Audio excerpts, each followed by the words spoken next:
వర్షం పడుతుంది కదా, మిరపకాయ బజ్జీ చేశానండి. మిరపకాయ బజ్జీ కోసమని మిరపకాయ బజ్జీ కాయలు పావు కిలో తీసుకున్నాను.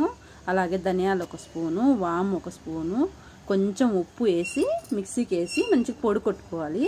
కాయలు శుభ్రంగా కడిగేసి మిక్సీలో వేసేసుకొని మంచిగా సన్న బరుసుగా కొట్టుకోవాలండి. మెత్తగా ఆడద్దు. వాము అవన్నీ సాల్ట్ కూడా అందులో వేసేసి పొడి కొట్టుకోవాలి.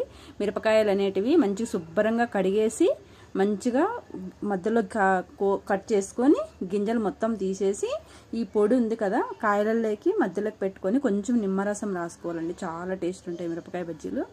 అలాగే 1 కప్పు శనగపిండి, 1 స్పూను బియ్యం పిండి వేసాను నేను. కొంచెం సోడా అసలు వేయనవసరం లేదండి. కొంచెం సాల్ట్, కొంచెం పసుపు, కొంచెం కారము వేసి మంచి కలుపుకోవాలి.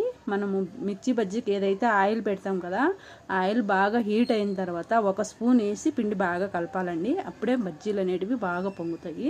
సోడా ఎక్కువ యూజ్ చేయొద్దు. కొంచెం పసుపు, కొంచెం కారము, మనం వేడి చేసుకున్న ఆయిల్ ఉంది కదా 1 స్పూన్ వేసి మంచిగా కలపాలి. తగినన్ని వాటర్ వేసుకొని దోసపిండి అయితే ఎలా కలుపుకుంటామో అదే విధంగా కలుపుకొని పక్కన పెట్టుకోవాలి. అలాగే మిరపకాయలు కట్ చేసుకున్నాం కదండి, సన్నగా కట్ చేసిన ఉల్లిగడ్డ అందులో మంచిగా తప్పు చేసుకొని కొంచెం నిమ్మరసం పిండుకొని బజ్జీ దాంట్లో ఉంది కదా స్టఫ్ ఉంది కదా స్టఫ్లో ముంచి నీట్గా వేసుకోవాలి. చాలా టేస్ట్ ఉంటాయి. కారం కారంగా వర్షం పడుతుంది కదా, చల్లగా ఉంది కాబట్టి వేస్తే ఈ విధంగా చేస్తే చాలా టేస్ట్ ఉంటాయండి. కొంతమంది చింతపండు కూడా కొంచెం వాము, ధనియాలు, చింతపండు మిక్సీకి వేసి అది కూడా పెడతారు. ఇలా పెట్టినా కానీ చాలా టేస్ట్ ఉంటాయి.